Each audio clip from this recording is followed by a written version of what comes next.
You're listening to episode number 63 of the AlaREIA Masterclass Podcast.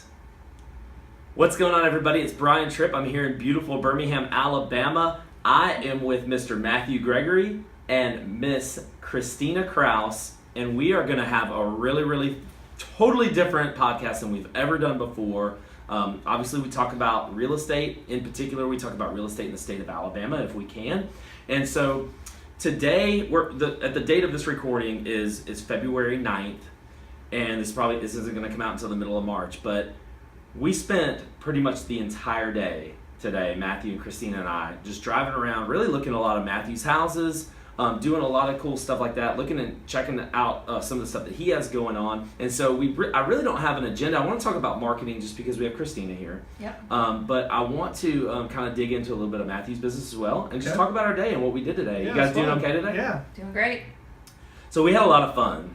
Great time. Let's talk about some of the highlights of our day so far today. Okay. Your turn, Christina. No. Anything? And Matthew, take it away. Anything come to mind that okay, so, well, Christina, so Yeah. let's just start this way. I'll just add, I thought we were going to kind of just have a conversation, but I'll ask some questions. I didn't think I was going to have to pull this out of you, So Christina is coming from Delaware, and she's with a company called Postal Impact. They do a lot of marketing, a lot of direct mail for real estate investors throughout the country. What she has said in the past 24 hours regarding Matthew's business and just kind of the way that he's operating in particular. Let's just kind of leave it at that. Leave it at Matthew's stuff. Christina, you said that it's kind of unique and it's a little bit different the way Matthew has kind of set his business up, the way he gets his leads in particular. Right. Can you just talk about that a little bit? Yeah, absolutely. Because what I do is I talk frequently to real estate investors across the nation, so I tend to hear relatively the same things. And when I met Matthew last night, we were talking about how he generates all of his deals. He does a very brisk volume, higher than normal for sure, higher than your typical investor out there in most of the states. So I was asking him what his cost per lead was, frequent question that I ask investors out of curiosity, and he was saying that it's next to nothing because he gets almost all of his leads through relationships, through networking and through relationships, which is something that most people do, but I wouldn't say that most people do that to drive the vast majority of the deals that they do, especially when they're doing a lot of deals. It's super unusual, and I was really impressed by it. So I was pumped to get to drive around with Matthew today. I was pumped to get to drive around with Matthew today, and it was a lot of fun too, actually. We were laughing the entire car ride, which is, I think, one of the reasons why we wanted to do this podcast with you all together. But it's just really neat to see someone, like the entire day, we're just driving around to flip after flip after flip. And also having an opportunity to listen to the phone calls, listen to Matthew take every single one of these phone calls and just be a student for a day of, how it is that he was networking with all of these people. And it was brilliant. I mean, it was just really cool to see. Matthew, when you hear someone say that, because you mentioned earlier that you assume in your mind that every city has a Matthew Gregory who's doing a lot of volume, and everybody in some city is doing a version of what you're doing. But when you hear Christina say what she just said, how do you react to that?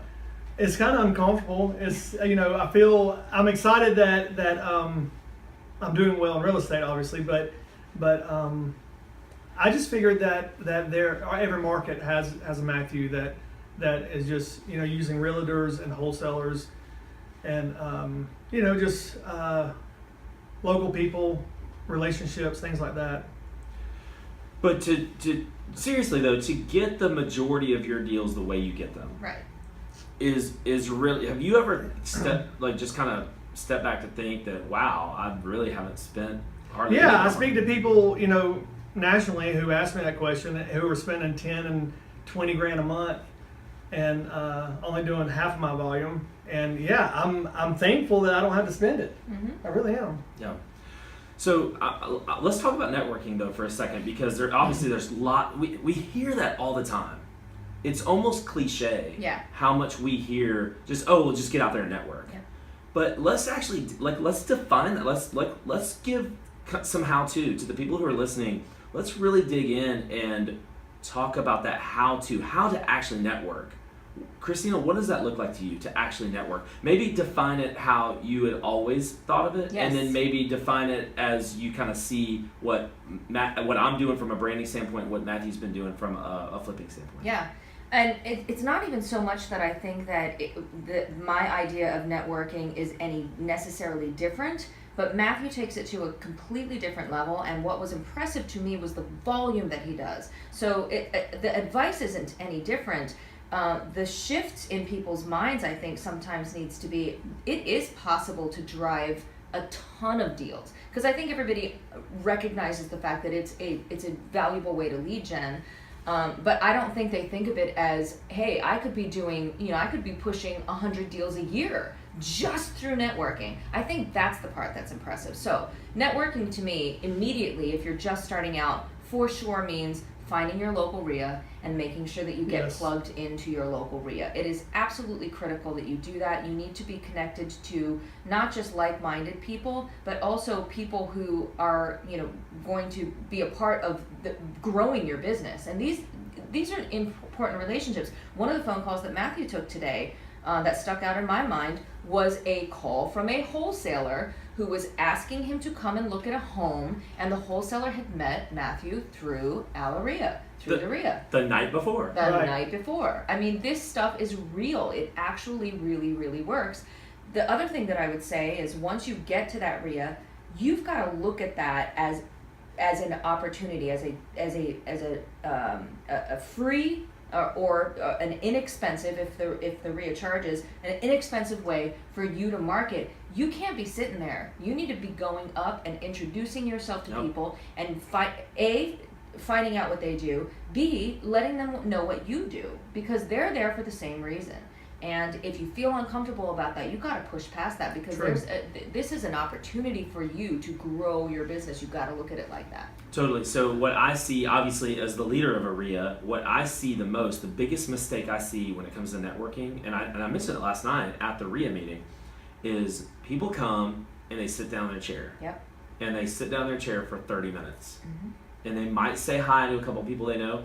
And then and that's kind of from newer people. And I get it. Trust me, I get it. It's hard and frightening to try to approach someone you've never met before. I don't know if this guy's doing a million things in real estate. I haven't even done my first deal. It's intimidating to be around some of these people. I get that. And we're going to talk about, maybe I'll ask you in a second, Christina, how we can avoid that. But the other mistake, or kind of get over that hurdle, the other mistake I see are the people who've been doing real estate for a really long time, and they stand in the back with their buddies. Yep. And they only talk to their buddies.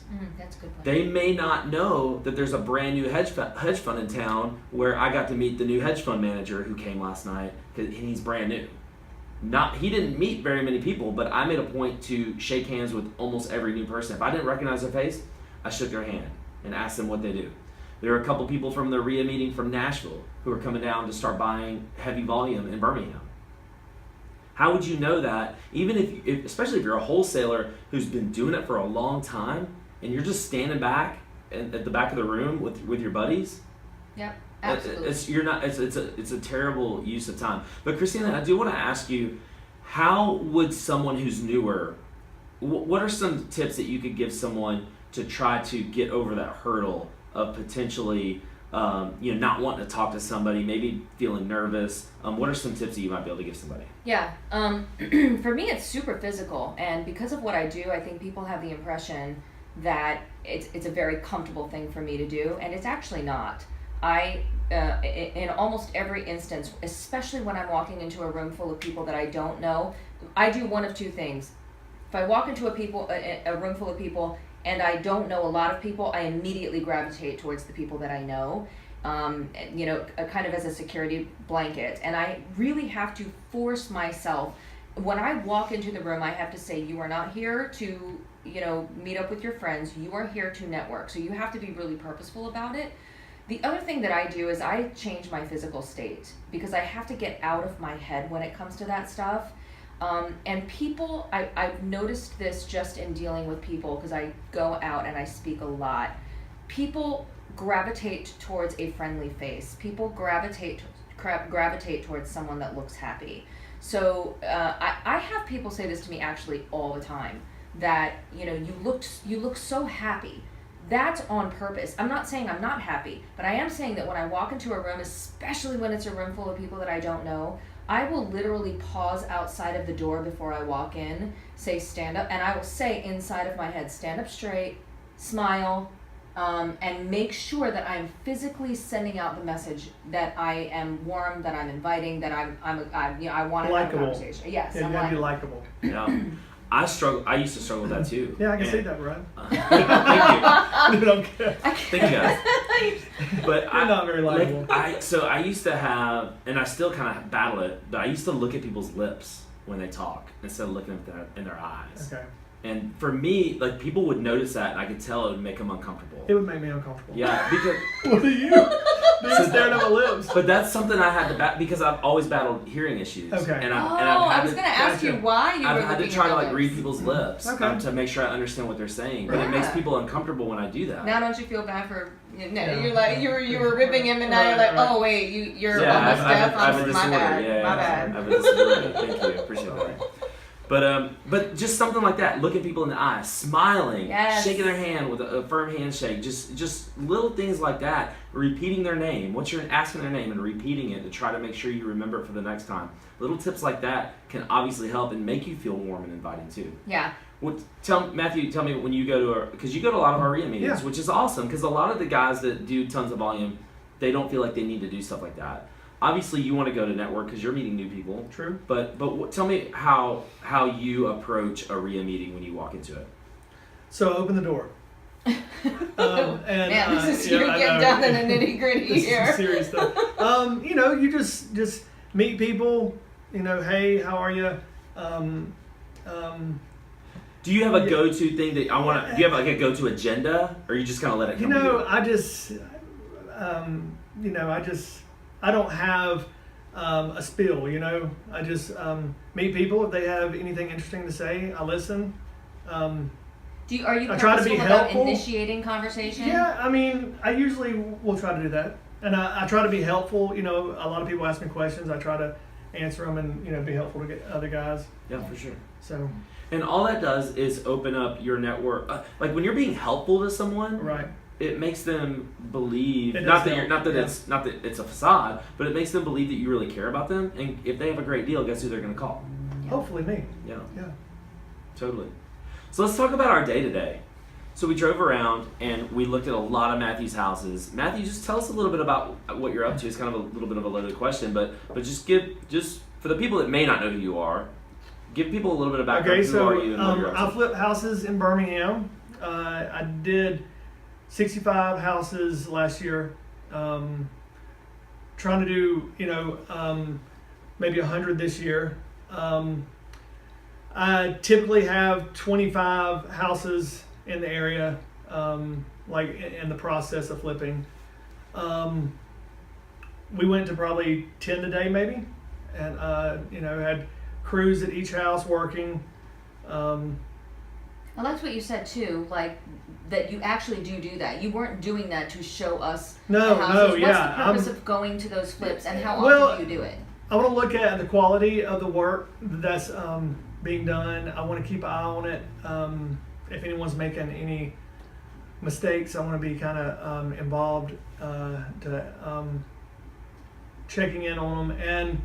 And I want to know the process of like where the house is at. And I just want to check on my guys. Yeah. I want everybody hustling because we've got houses to flip. Yeah, you'll just pop get in. them on the market. Yeah, it's just no all through the agenda. day. You just pop Right. in maybe multiple times a Yeah. day at certain houses. I know we went to one house Try to be twice. helpful. Answer questions. You always ask them what do you need Yep, I noticed that. every single Yes. time. Making sure that they have all the materials that they need so they can True. work. Yes. Something I learned those from things. you today, Okay. seriously, is we did it fast. I mean, we were in and out. And that had nothing to do Yeah, that we're we were not driving. wasting We were time. driving 95 miles an hour in a Maserati. Well, yeah, That's I mean, funny. we got there fast, but Yes. then we were Yeah. we got there really We're fast in and out, every man. time. In and out. And I love that because I feel like when I go to my flips, and I do that, but I feel like I'm obligated almost, and it was never a conscious decision, but I spend 10 times more time when I'm quote unquote checking on a flip than you did today. And well, what probably because I check so frequently, I know exactly what's going on. Well, but what I also love about it is I've never thought about it until today about I'm disrupting the work, and I feel like these guys need to talk to me. I'm going to have a conversation with them, and what I'm really doing is I'm disrupting their work. Right. I loved how you went in. It was super fast. We literally were probably not in any of these houses for more than 5 minutes at a time. No way. We were in. He was like, "Hey guys, you need anything? Okay, let me know if you need anything. I'm here for you." And we were out. It was in, it was out, and it still accomplished everything that I would have accomplished, except I would have been more disruptive and taken a half an hour. Interesting. Yeah, I can see that now. It's very efficient. But you probably don't have 25 or 20 that you're trying to go look at either. True, but again, there's better things to do with your time than to sit around and be disruptive to other people. Yeah. And I thought that was really cool. Even your conversations were, really hey, you. How's your kids? Hey, you always ask a personal question, and just in and out. So to me, that kind of goes back to you see how this is why we put you in the middle of our tagging the team on you here, or asking you a bunch of questions. But now I forgot what I was about to say. But I do. Oh, the personal touch. You talk about that. Yeah, you have a personal touch with, and you have multiple crews. How many crews? 7, 8, 9. Yeah, probably. Yeah. And you have a personal touch with each person on that crew. I care about them. I really do. And they've been with you for many, many years. Yeah, one crew almost 18 years, and we've never had one argument. It's just been smooth sailing. So it's just not common. Well, I think you have to treat people nice and Let's talk about that. I think that's so important, and I try to treat people the right way. So let's tie that back into networking too. Okay. Because you're talking about not only treating your crew right, but you're treating realtors right. Realtors, everybody in the business, everybody in my personal life, I try to. I'm not always perfect with that, but I try my best, and I think that's important. It goes a long way. So let's talk about realtors. So you pay realtors the full 6% on every house that's under 500,000. Is that what you said, roughly? Yeah, I do. So most flippers don't do that. Okay. Most try to squeeze, I want to pay 2.5% aside, maybe even 2% aside. Yeah. And you don't do that. Why? I don't get greedy with the people bringing me the deals. It just makes sense, to everybody's working hard in the deal. Everybody needs to get paid. And it leads to it's really deals, common right? sense. If everybody around you is making money, you're going to keep people around you. Yeah. But everyone's not doing it because they want to hoard more money to themselves. Not everybody's flipping 65 houses. But what it's done for you is allowed you to get more deals. I think that does help. I really do. Because I think it's uncommon too when you have all these realtors out there. There's all these houses that are on the MLS or will be on the MLS, and they're calling you, and you're getting the deal. I try to get them, and And I don't know this because you didn't say it, but I suspect you treat your construction crews with a similar mentality. I do. You're not trying to squeeze every dime and nickel out of them. No. So they want to work. Most of the time, I don't even. I know if the price is reasonable or not, and if it's reasonable, even if it's a little bit high, I'll usually pay it. But if it's, obviously if anyone's taking advantage of me, I'll try to stop that. But Something else I noticed that you did, speaking of construction crews, because that's huge in the industry. Everybody's always like, it's hard to get, good people. You were running around and writing checks and making sure that you were getting people paid right away, all day. Yes. That was a part of our day. That is a very big part of my day every day. Yeah. Which a lot of people will take an invoice and pay a week later, but everybody I know wants to get paid quickly.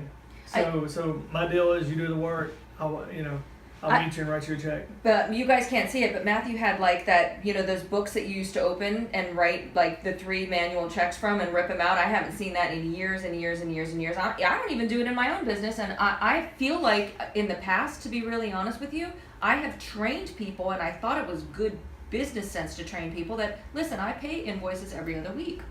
But like I said, I really learned from you today. You know, when you're running around and you're making sure people get paid, And they're happy. Yeah. We're not even guessing that they're happy. They continually said, "Man, I really appreciate you. You make sure I get paid. You make sure that when the job is done, I get paid." I think that's a lesson to be learned too. Yeah. It's a headache doing it though. You know, it's a lot of running around. Even to the point to where, you know, we were having dinner last night, and you're like, I may not be able to go to dinner because I've got to go get this check to a single mom who did this staging for us, Right.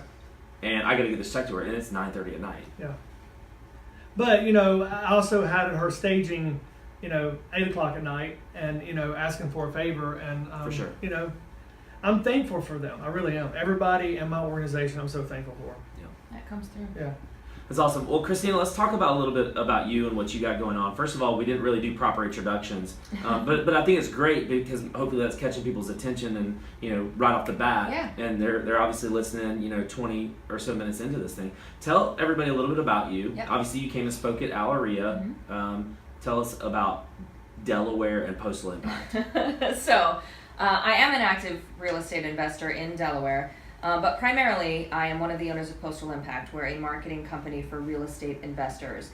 And we really specialize in unique leads, unique ways to find motivated sellers. And then more importantly, we're a completely done-for-you marketing company. So we actually execute mail campaigns for our clients across the nation.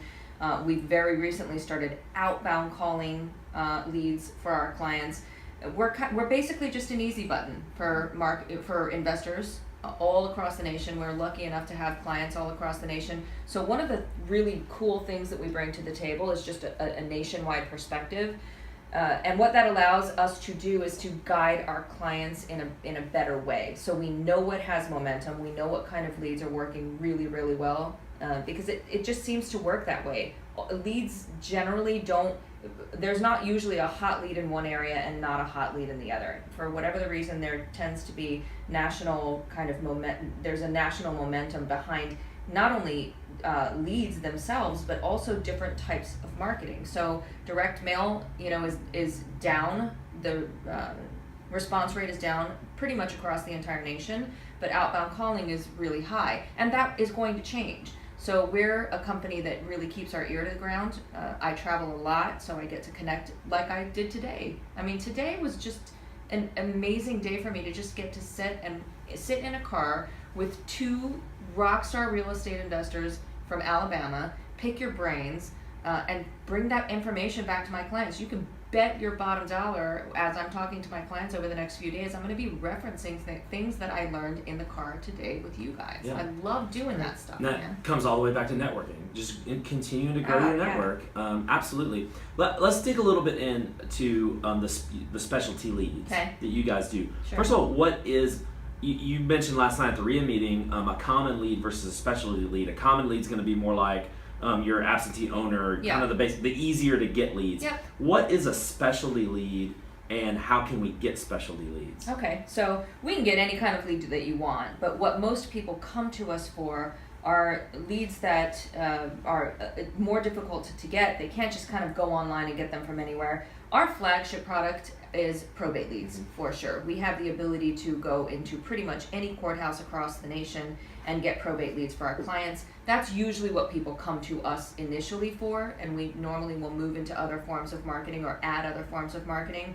But because probate leads are so labor intensive to get, you're physically having to send someone into the courthouse on a monthly basis consistently to gather those leads by hand. It's a labor intensive process, and we have the ability to do that for our investors. So that lead is, generally speaking, our hottest lead. And because not a lot of investors are willing to not only go and gather that lead consistently, but then also mail it consistently, it always is a really strong performer for our clients. What others? Because I want to talk about probate in detail here in a second. But what other leads are there that are considered specialty? Yeah, just things that are a little bit more difficult to gather. Things like tax delinquents, pre-NOD, pre-notice of default leads, so 30, 60, 90-day delinquent leads, depending on what kind of list you're trying to hit. One of the leads that is just rocking it for my clients right now, all across the nation, is I have the ability to get an absentee owner lead cross-checked with the United States Postal Service vacant house list. So we know that the owner does not live in the house, and we also know, at least at the time that we pull the data, that the post office is not delivering mail to a location because it's been deemed vacant. Nobody's picking up that mail on a regular basis. So that lead just happens to be performing incredibly well right now. Those are some examples, and those are really hot leads right now. No, that's awesome. Yeah. So probate. I know, Matthew, you said yesterday you've done some probate deals, but you weren't marketing to probate. They just happened to come to you. Right. So how, Christina, I know you have, we're going to talk about your book here in a second, or probably towards the end, but how does one go and give us maybe a little bit of a teaser to how do we go and actually get this lead? Because I know every county's going to be different. Yeah. But give us some little bit of detail there. I'm actually glad that you mentioned that, because one of the things that I told Brian that I would do is, if anybody's listening to this podcast now and would like a copy of the book that I wrote, Big Profits and Probates, for real estate investors, I will actually give you a copy of that book. And in that book, I outline specifically how to go and gather that lead, how to find out if you have the ability to pull the lead online in your county, because sometimes you are able to do that. And then if you are not, I give you some tips for where to go, how to find what courthouse that you would go to, and how to actually gather that lead for yourself by hand from the courthouse. So what I'll say is that if you're listening to this podcast, go ahead and go to our website, go to the contact form on our website, and fill out that contact form. In the comment section, just make a note that you heard about us from this podcast, and I'll have one of my guys send you a copy of the book. Awesome. Just say AlaREIA Podcast in the notes. Yeah, that's perfect. Cool. AlaREIA Podcast in the notes, and we'll make sure you get a copy of that book. That's awesome. So let's back it up for a second, because there might be some people out there that may not even know really what probate is. Yeah. I know you defined it last night, but kind of define what even is a probate lead. What is probate? All right, so probate happens when someone passes away and has a significant asset or assets that they want to distribute to their heirs. So in each county, there's a dollar amount that's set, and if the assets meet the threshold of that dollar amount or exceed it, and it could be anything. It could be $35,000. It could be $150,000. It just depends on which county you're in, and it's different for every county. But once someone's assets exceed that dollar amount that has been set, then the heir or whoever the representative is for that estate has to go into the county courthouse and literally file paperwork. And there's a process that they have to go through, a public notice process that they have to go through before that asset can be distributed to the heir. The whole point of that really is that they have to publish it in certain, each county is different, the publications, but they'll give the person a list of publications where they have to put out a public notice that there is an asset in the name of this person's estate that needs to be settled. And it gives creditors or people that are owed money by that person an opportunity. It basically puts them on notice, gives them an opportunity to make a claim against that estate. So that's what investors are targeting. Investors are going, okay, if somebody has opened up an estate, then I'm going to target that person because it's very likely that they will also have a home that needs to be sold, and the heir wants to sell the house and then distribute the money to the estate. Gotcha. So that's awesome, Christina. Do you have any specific questions for Matthew? Because I'm really interested to get Matthew back involved. Man, we were in the car today because we were just having fun and goofing off, but we were coming up with some really cool scenarios that I think people would like to hear. So one of the things that came up in conversation, I remember, is we were saying, okay, if you've built this network, is building a network and really taking advantage of that something that people can do immediately, or is that something that you really have to cultivate over time? I think we determined that the answer was both, right? So what the questions that we came up with for Matthew is, all right, if you lost the network that you have now, because I think most investors would look at you and how long you've been doing this and want to make the assumption that, oh, well, yeah, of course he has a network. He's been doing this for 82 years. Right. Well, 20 years. Yeah. I'm only 42. Oh, well, yeah, okay. Well, you look great for 52 years thank old. you. Yeah. Brian thought I was 50 last week. So. But I think that people would discount that as a valid form of lead gen. So what we asked you that I think you had some really cool answers for is, if you had to get up and move to a completely different state and you lost the network that you have, the first question that we asked you was, would you still see networking as a super valuable way to generate leads? Right. And I said that I would. I think that networking takes a lot of a long time. So I think it's a long-term plan. Right. It's not a short-term and it's plan. worked well for me. But I think that if you're just if you're impatient, you might ought to try other marketing ways, right? Like?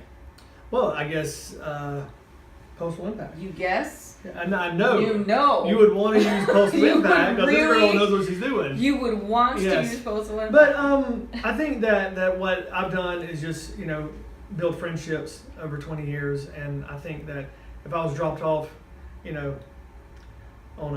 new place, I think that, of course, I would try to meet as many people as I could, as fast as I could, but I think it would take time. So, okay, but how would you do that?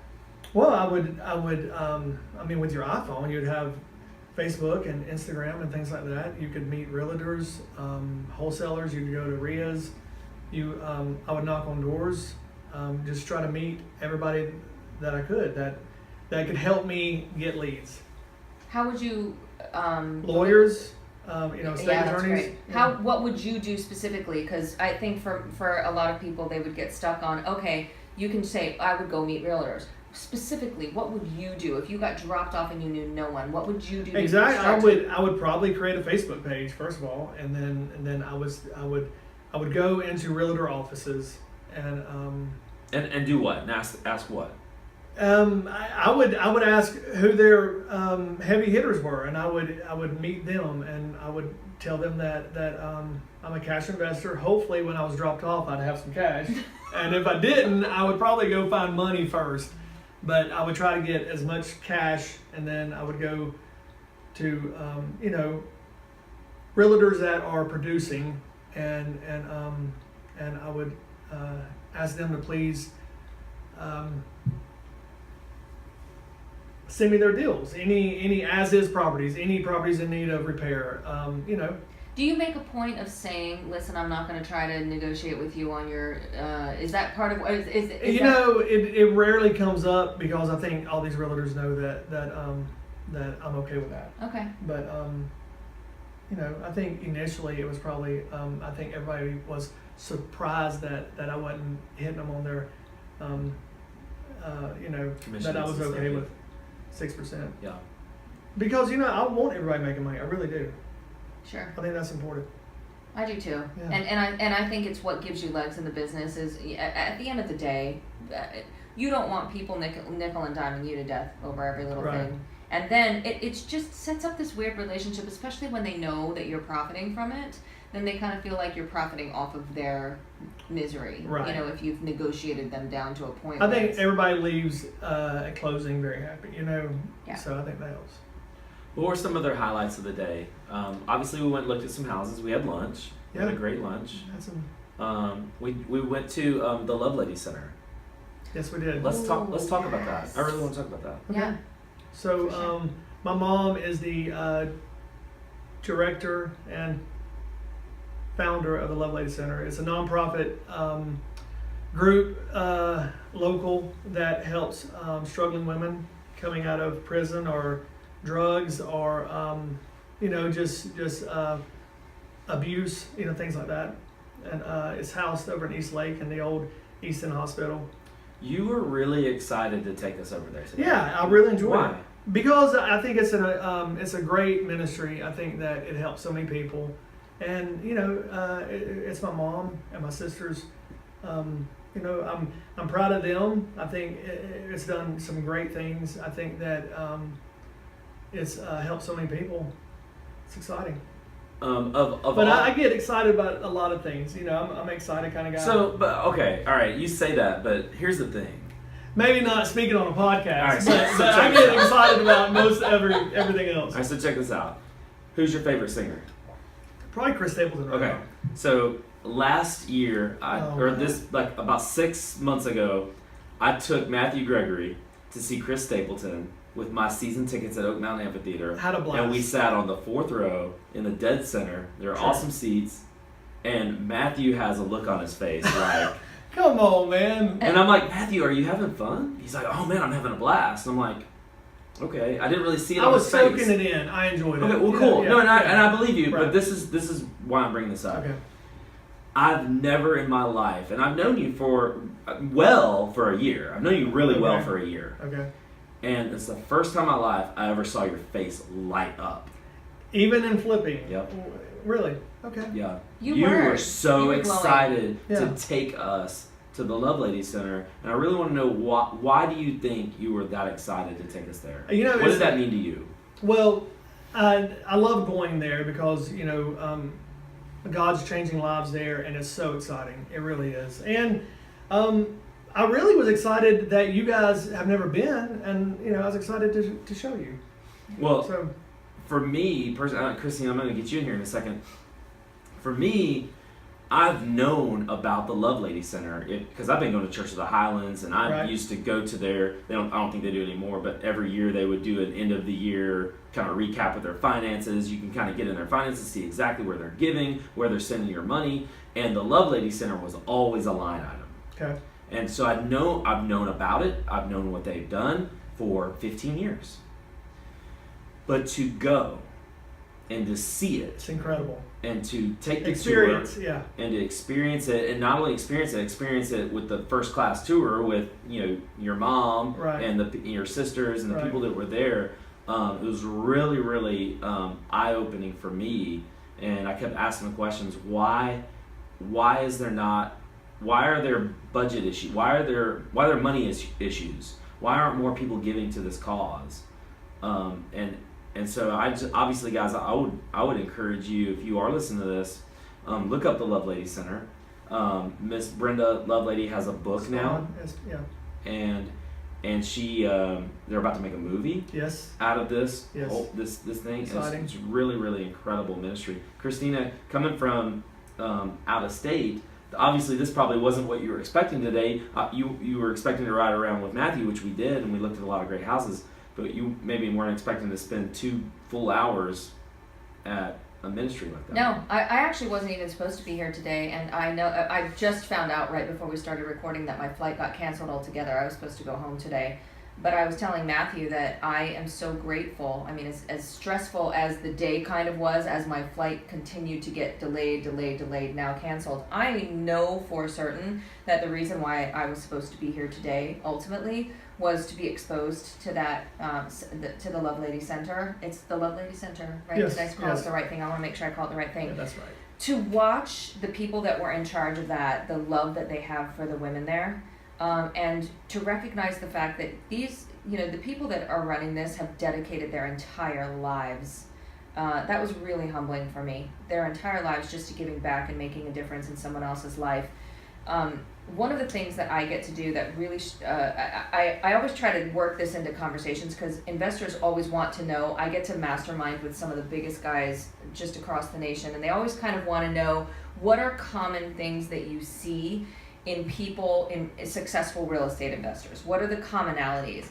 And I will tell you right now that the commonality to me and some of the biggest guys, the guys doing the biggest deals and driving a lot of money, including, you know, people like you, Matthew, is they are givers. I mean, the hearts of some of these guys are just incredible, and I think their success is a product of the giving. It is not, I finally made enough money and now I'm going to give. I can almost guarantee you that if we looked back at your history, you know, you were giving even when it hurt. And, you know, it's just a part of who you are. And I think as real estate investors, if we would really focus on that, I know in my own life, I made some changes 2-3 years ago to the way that I gave, and I made sure that I gave what I said I was going to give, even if I didn't necessarily feel like I had it or it was a little bit uncomfortable, and it changed my entire business. I truly believe that a part of what we do as real estate investors has to involve exposing ourselves to a different people who might not have as much as we do, whether that's going on mission trips or touring like we did today, and then making sure that we're giving back. It's critical. I believe that. Yeah. So as a lot of you guys know, I got to go down to the wholesaling summit back in January, which is put on by Tom Kroll of Wholesaling Inc. And Tom is just just an awesome person in this business. Love you, Tom. What was really the thing that I took away from that conference the most was really interesting, really surprising for me. And we're sitting here talking about it now.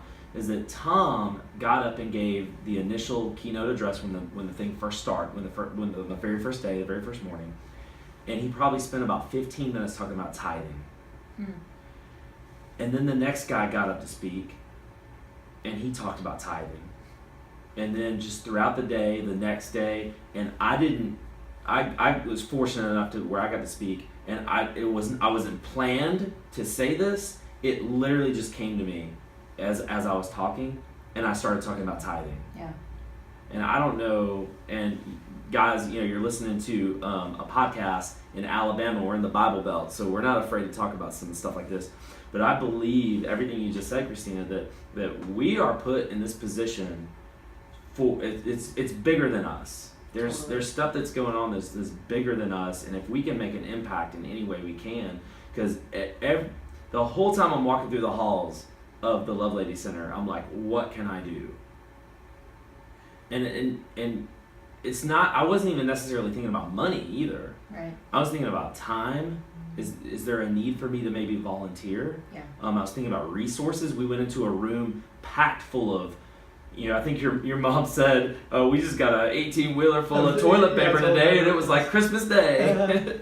It's just like giving resources, clothes, donating clothes to the Lovelady, the thrift stores. Yes. That they get That a helps lot of their so revenue much, comes from those thrift stores. So it's not even all about money. Mm-hmm.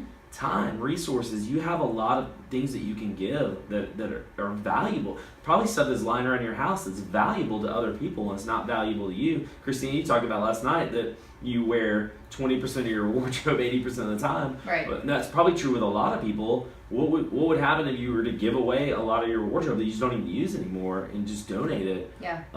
Just little things like that. Yeah. So, something I think real estate investors also don't think, or entrepreneurs, business owners don't think about is it's not just it's totally about money. It's totally about your time and making sure that you're giving that back that way.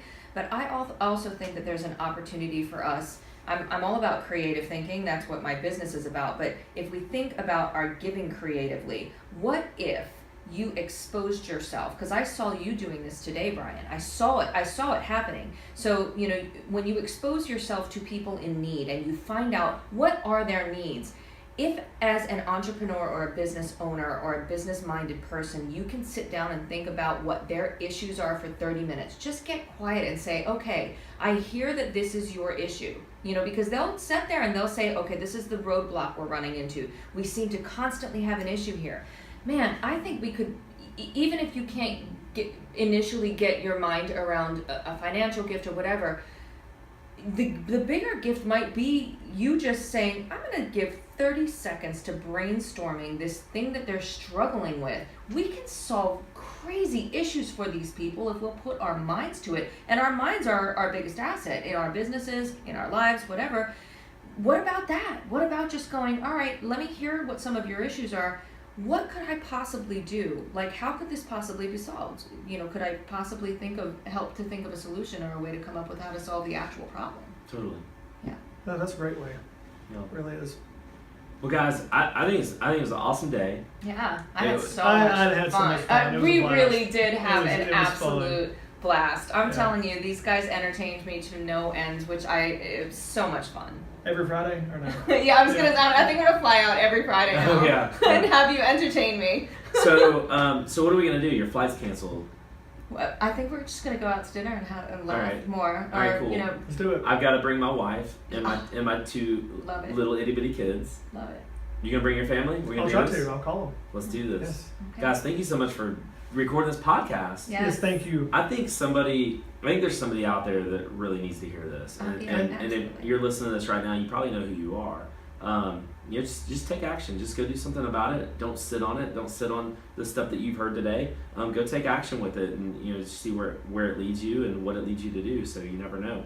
But thank you guys. Thank you, Matthew. Yes, thank you, dude. Matthew's first appearance on the Hey, podcast. I did it. You did it. With help. And Christina's first appearance on the podcast. Yep, So I loved it. very excited. All right, guys. Hey, we say it every time. Please hit that subscribe button, rate us and review us. We love you guys so much, and we'll see you next time.